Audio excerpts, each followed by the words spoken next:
కాలేజీల్లో హాస్పిటల్స్లో mid day meals లేకపోతే ఉద్యోగస్తులకు ఇవ్వాల్సిన పిఎఫ్లు జీతాలు ఇవ్వకుండా వాళ్ళు దాచుకున్న డబ్బులు కూడా ఇవ్వకుండా వాటన్నిటినీ అప్పుగా పెట్టిపోయారు. అవి కూడా రాష్ట్ర ప్రభుత్వం కట్టాల్సింది అప్పు. ఆ అప్పు ఒక 40,000 కోట్లు పెట్టిపోయారు. అంటే మనకి యాజ్ అండ్ 2014కి ఏం లేవు అసలు.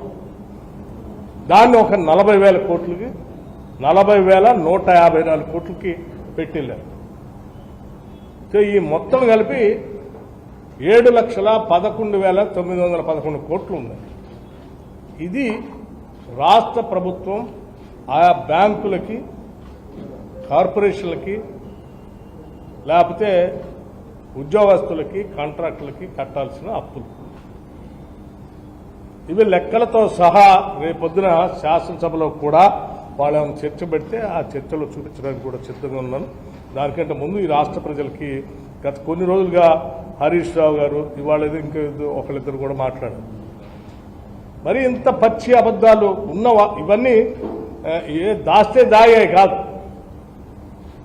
ప్రభుత్వ రికార్డులో ఉండే, బ్యాంకుల దగ్గర ఉండే లెక్కలే ఇవన్నీ. సో ఇది ఒక వాస్తవ పరిస్థితి. ఇకపోతే మీరు అప్పులు విపరీతంగా చేస్తూ ఉన్నారు. మీరు కూడా మేము చేసాం, మీరు కూడా చేశారని చెప్తా ఉన్నారు. మేము చేసాం, మీరు చేశారంటున్నారు. మీరు చేసిందేమో మీరు తింటానికి, మేము చేసిందే మీరు తెచ్చిన అప్పులను ఆ అప్పు అసలు వడ్డీ కట్టడానికి అప్పు చేస్తున్నాం. ఉదాహరణకి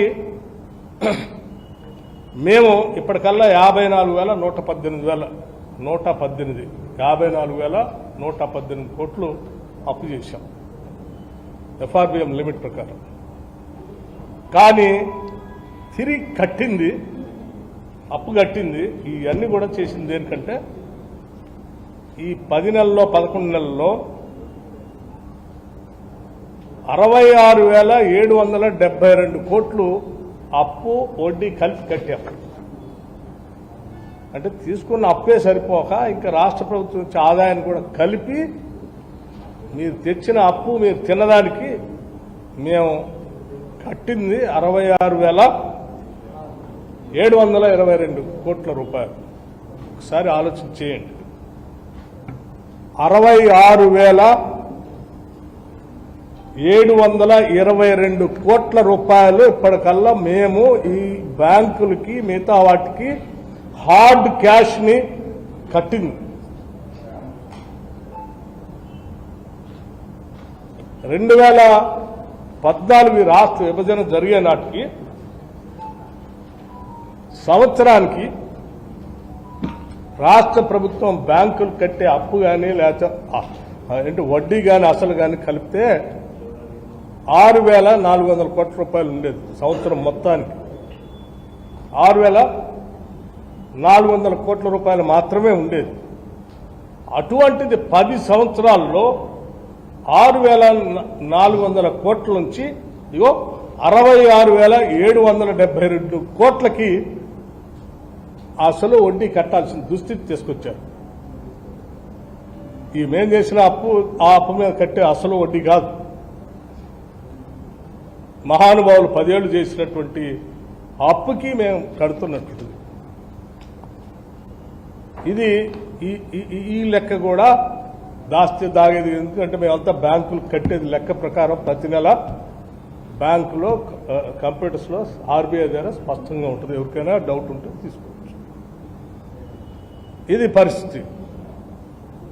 ఏమండి, ఇంత భారం రాష్ట్ర ప్రజల మీద వేసి ఇంకా తగుదనమ్మా అనుకుంటూ బదాన్ని పడి గాయ గాయ గాయ అని అరుస్తా ఉన్నారు. ఓ పక్కన కేటీఆర్, ఇంకో పక్కన హరీష్ రావు. దేనికి?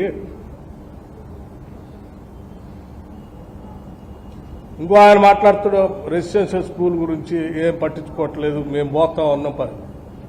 అసలు మీరు పట్టించుకుంటే 10 ఏళ్ళు పట్టించుకుంటే ఈ పరిస్థితికి వస్తుంది. 10 ఏళ్ళు పెరిగిన ధరలకు అనుగుణంగా మీరు రేట్లు పెంచలేదు కాబట్టే వాళ్ళ పెట్టే భోజనానికి కాంట్రాక్టులు సప్లై చేసేదానికి డబ్బులు సరిపోగా ముక్కిదో ముసిపోయిందో దేనిపై వాళ్ళు సప్లై చేస్తే అందులో పురుగులు వచ్చా లేకపోతే ఇంకేదో మొక్కిపోయినవి వచ్చాయి. సరైన డబ్బులు పెంచున్నట్లయితే, మేము పెంచినట్టే మీరు పెంచున్నట్లయితే క్వాలిటీ ఫుడ్ దొరికేది, వాళ్ళకి ఆ ఇబ్బందులు కూడా ఉండేవి కాదు. ఇది మీ పాపమే కదా. మళ్ళీ ఇంకో ఆయన పోతాడు, ఆ రెసిడెన్షియల్ స్కూల్లో ఏంది టాయిలెట్ సరిగా లేదు, నీళ్లు సరిగా లేదు. 10 ఏళ్ళు మీరే కదా కట్టకుండా వదిలేసింది దాన్ని. అందుకే కదా మేము రాగానే ఇంటిగ్రేటెడ్ రెసిడెన్షియల్ స్కూల్స్ అద్భుతంగా ఉండాలని ఇన్ఫ్రాస్ట్రక్చర్ ఇంటర్నేషనల్ స్టాండర్డ్లో తయారు చేసి 5,000 కోట్ల రూపాయలు ఈ సంవత్సరమే ఖర్చు పెట్టి వీటికి కట్టాలని ప్రయత్నం చేస్తా ఉన్నాం. ఇది కాదన్నట్టు ఇంకో ఆయన అంటాడు, ఓట్లు కొనట్లేదు, లేకపోతే ఏది బోనస్ వేయట్లేదు. ఈ రాష్ట్ర వ్యాప్తంగా పండిన ప్రతి గింజని రాష్ట్ర ప్రభుత్వం కొంటా ఉంది. కేవలం వారం రోజుల్లో డబ్బులు కూడా వాళ్ళ అకౌంట్లో ఇస్తాం. సన్నాలు బోనస్ 500 ఇస్తా అన్నాం, 500 రూపాయల బోనస్ కూడా వేసేస్తాం. వ్యవసాయానికి మేము ఇచ్చినటువంటి ప్రాధాన్యత చెప్పినట్టుగానే పండిన హైయెస్ట్ పంట ఈరోజు రాష్ట్రంలో పండింది. అది కూడా మీరు చెప్పిన లక్షల కోట్లు అప్పు తీసుకొచ్చి మేము కట్టామనే కాళేశ్వరం లేకుండా గత ప్రభుత్వాలు కట్టించి ఉంచినటువంటి ప్రాజెక్టు ద్వారా పారిన నీళ్లతో